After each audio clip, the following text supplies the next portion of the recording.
नमस्कार दोस्तों, मेरा नाम अंकित द्विवेदी है। मैं मनोवैज्ञानिक हूँ प्रतापगढ़ से।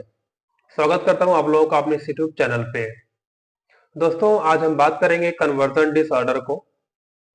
दोस्तों, कन्वर्जन डिसऑर्डर को पहले हिस्टीरिया के नाम से जाना जाता था, जो कि एक मानसिक बीमारी, एक मेंटल इलनेस है। पहले के लोग ऐसा कहते थे कि जब मान लीजिए कोई ह्यूमन बीइंग है, कोई फीमेल्स है, और वो क्या हो रही है कि वो रहते रहते अचेत हो जा रही है। अचेत मतलब वो गिर के बेहोश हो जा रही है, तो लोग कहते थे कि उसे हिस्टीरिया है। लेकिन हिस्टीरिया का मतलब सिर्फ इतना ही नहीं है। हाँ, ऐसा होता है कि हिस्टीरिया में क्या होता है, लोग अनकॉन्शियस हो जाते हैं, अचेत हो जाते हैं, दैट मीन्स बेहोश हो जाते हैं। लेकिन हिस्टीरिया जो कि कन्वर्जन डिसऑर्डर है, कन्वर्जन मतलब क्या है कि वो जो बीमारी है, जो मानसिक बीमारी है, उसका जो रूट कॉज है वो साइकोलॉजिकल है। और उसका जो रूट कॉज है, जो कारण है, कारण मनोवैज्ञानिक है। और जो सिम्टम्स आ रहे हैं वो फिजिकल आ रहे हैं। इसमें अन्य सिम्टम्स भी होते हैं। एक तो मैंने आपको बताया है कि वो अचेत हो जाते हैं, गिर के बेहोश हो जाते हैं। इसके अलावा हो सकता है कि उनको पैरालिसिस हो जाए, हो सकता है कि हाथ काम नहीं कर रहा है या पैर काम नहीं कर रहा है, या ब्लाइंडनेस की समस्या आ रही है, उनको दिखाई नहीं दे रहा है, या वो कोई चीज निगल नहीं पा रहे हैं, चल नहीं पा रहे हैं। लेकिन यहाँ पे होता यह है कि जो भी सिम्टम्स फिजिकली प्रेजेंट हो रहे हैं, जब वो डॉक्टर के पास जाते हैं, उन सब चीजों की जब वो इन्वेस्टिगेशन कराते हैं, जब वो सारी जांचें कराते हैं, तो जांचें क्या होती है, वो नॉर्मल आती है। आप ऐसे समझ सकते हैं कि जैसे उनको दिखाई नहीं दे रहा है। लेकिन जब आंखों का जब वो टेस्ट कराते हैं, सारी जांचें कराते हैं, जांचें क्या है, नॉर्मल है। जांचों में ऐसा कुछ भी नहीं पाया जा रहा, फिर भी उनको उनकी आंखों में समस्या बनी हुई है, मतलब उनको दिखाई नहीं दे रहा। पैरालिसिस के सिम्टम्स तो हैं, वो चल नहीं पा रहे हैं, हाथ काम नहीं कर रहा या पैर काम नहीं कर रहा। लेकिन जितनी भी उनकी जांचें हो रही, जांचें क्या, जांचें नॉर्मल है। लेकिन उनकी समस्या क्या है, वो बनी हुई है। क्योंकि समस्या इसलिए बनी हुई होती है कि रूट कॉज जो है वो खत्म नहीं हो रहा है। और ये जो समस्याएं होती है वो स्ट्रेस के कारण ही होती है।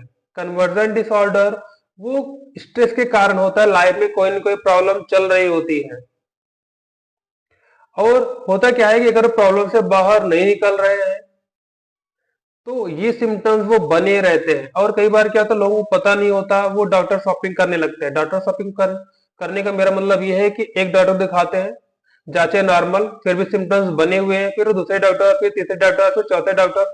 ऐसे क्या करते हैं, वो डॉक्टर के पास घूमते टहलते रहते हैं, और उनको ये लगता है कि उनकी बीमारी या तो पकड़ में नहीं आ रही है, या तो डॉक्टर से झूठ बोल रहे हैं,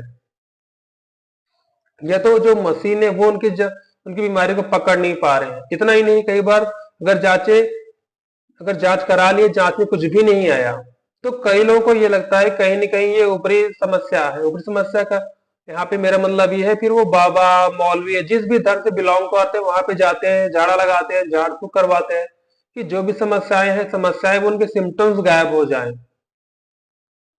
कई बार या तो लोग साइकेट्रिस्ट के बारे में जानते नहीं है, साइकोलॉजिस्ट के बारे में जानते नहीं है, या तो अगर जानते तो वहां जाना नहीं चाहते हैं। जबकि मैंने आपको अपने कई वीडियोस में बताया, एकदम क्लियर बताया कि अगर मान लीजिए फिजिकली सिम्टम्स प्रेजेंट हो रहे हैं और जांच में कुछ नहीं आ रहा, या आप ऐसे समझ सकते हैं इनके बिहेवियर में कोई परिवर्तन आ रहा है। अगर बिहेवियर में परिवर्तन आ रहा है, देन आपको आपके नियरेस्ट साइकोलॉजिस्ट पास विजिट करना ही चाहिए। क्योंकि लोगों को लगता क्या है कि हम पागल थोड़ी ना है, उनके फिजिकल सिम्टम्स आ रहे हैं, दैट मीन्स क्या है, सारी बीमारियां हैं। और सबसे बड़ी समस्या यहाँ पे ये हो जाती है कि अगर वो जांचें कराते हैं, जांचें नॉर्मल आने पर भी लोगों को ये लगता है जांचें नॉर्मल आई है, तो कहीं न कहीं ऊपर ही कोई समस्या है। इसमें होता क्या है, लोग बहुत ज्यादा पैसा और बहुत ज्यादा समय खराब कर देते हैं। और यही नहीं, उस समय के अकॉर्डिंग उसकी जो कंडीशन है वो और सीवियर होती चली जाती है। और सिर्फ उसकी कंडीशन सीवियर नहीं होती, उसके फैमिली में जितने भी लोग होते हैं, सब कहीं न कहीं परेशान हो रहे होते हैं उस एक व्यक्ति के कारण।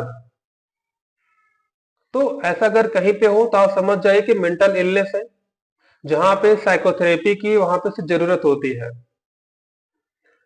साइकोथेरेपी क्या होता है, उनके विचारों को चेंज करने का एक तरीका होता है। साइकोलॉजिस्ट करते क्या है, उनमें जो भी समस्याएं हैं, जो उनके थॉट के पैटर्न है, जो भी स्ट्रेस हो रहे थे, उस स्ट्रेस को फाइंड आउट करते हैं और उसको सॉल्व करने में उसकी हेल्प करते हैं। और उसका जो स्ट्रेस है वो जब नॉर्मल हो जाता है, जो भी सिम्टम्स आते हैं, सिम्टम्स वो सारे गायब हो जाते हैं। तो उम्मीद करता हूँ वीडियो आपके बहुत काम आया होगा समझने में कि कन्वर्जन डिसऑर्डर क्या होता है। एक बार मैं ब्रीफ में बता दें। कन्वर्जन डिसऑर्डर में क्या होता है कि जो शारीरिक बीमारियां होती हैं उसके जो कॉज होते हैं वो मनोवैज्ञानिक होते हैं। अब फिजिकल सिम्टम्स में जैसे मैंने आपको एक बार बताया कि हो सकता है कि दिखाई नहीं दे रहा है, पैरालिसिस हो गया है, सीजर आ रहे हैं, सीजर मतलब झटके आ रहे हैं, खाने में समस्या मतलब निगलने में समस्या है, चलने में समस्या है। और ये सारी जांचें क्या, जांचें नॉर्मल है। जांचें नॉर्मल है तो आप समझ सकते हैं कि हाँ ये मानसिक बीमारी कन्वर्जन डिसऑर्डर है, हमको नियरेस्ट साइकोलॉजिस्ट पास विजिट करना है। तो उम्मीद करता हूँ वीडियो आपके बहुत काम आया होगा। फिर भी अगर आपके मन में कोई क्वेरी है, कोई क्वेश्चन है, तो आप कमेंट के जरिए हमसे आप पूछ सकते हैं। धन्यवाद।